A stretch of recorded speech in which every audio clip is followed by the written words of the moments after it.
All right, in this one, we're going to talk about morally ambiguous people, such as Gandhi or Mother Teresa, or recently, Brigitte Bardot. And yeah, so the question is, how do we decide to see these people? How do we decide to remember these people?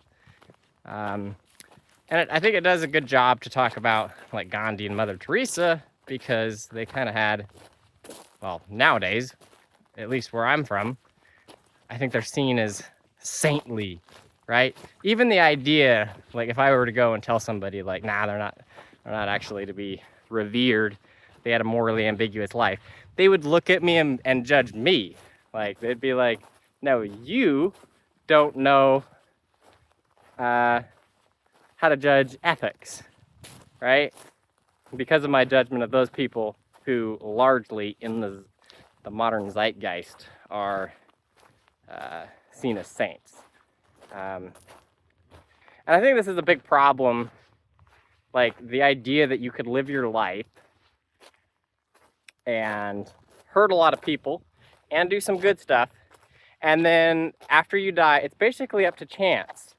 Like either you will be revered and remembered as kind of a saint, or you will be demonized and be remembered as kind of an evil person. It just does injustice to like reality, I think.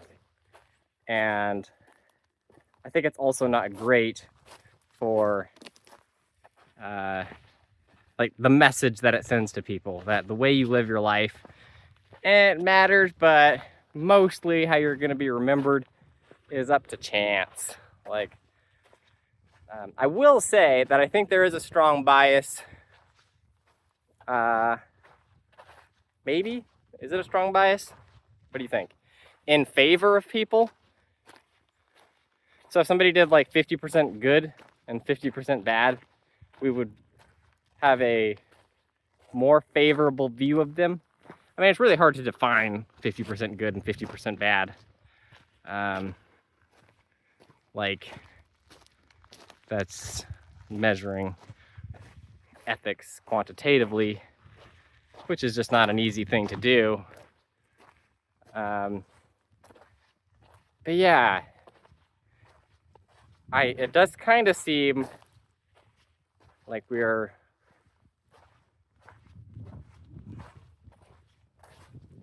no, maybe actually we are. Maybe we're biased against people, where you do have to live like a mostly good life. I don't know. I actually feel like it's more like your strongest ideals that you stood for during your life.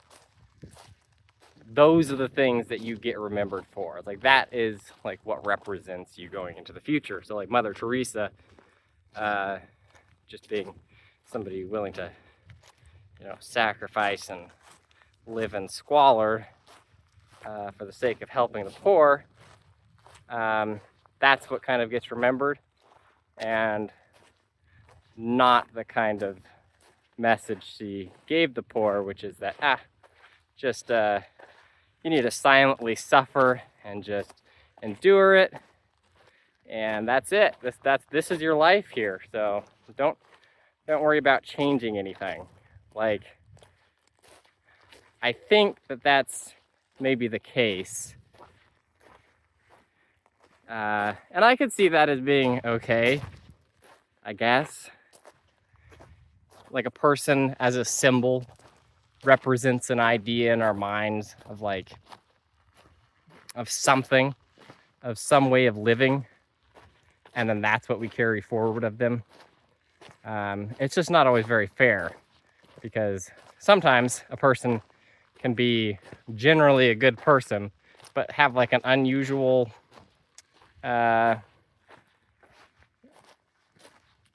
perspective on one thing that we don't agree with, and so they get seen as like being evil, even though they're better than Mother Teresa.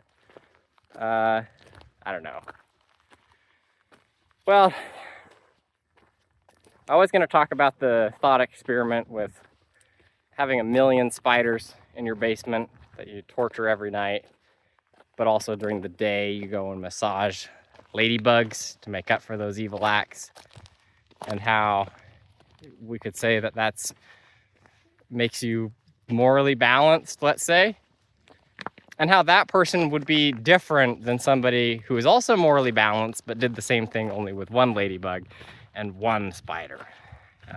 Because the sheer scale of it requires like a certain amount of logistics and a certain amount of thinking, where you can tell the person who does this with 1 million spiders and 1 million ladybugs is should be held to a higher standard. Because if you're capable of doing all these logistics and making this whole setup work, then you should also be capable of seeing that torturing spiders just because you don't like them or something, like who wouldn't like spiders, right? Is not a good thing. So anyway, I was going to talk about that, but I feel like that's already a little bit far out there. But yeah, this is just such an interesting question on how to remember people. I really feel like it's wrong to just allow all of the wrongs that somebody did to get swept under the historical rug as we watch them just be edified into saintlyhood.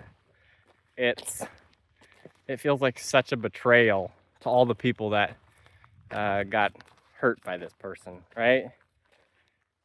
I don't know, maybe I'll make more videos on this, but it's so hard to just quantify what it is we're talking about. Like, what is the issue here and how do we solve it? Because we can't really just do research on every single person and form a nice nuanced opinion of them. And even if we did, we can't pass that information along with infinite fidelity. So I don't know what to do here, guys, but I guess this was a conversation on it. Maybe you'll have some ideas and can point me in a direction, because I feel like there's a million ways to go here. And I just don't know where to go. All right.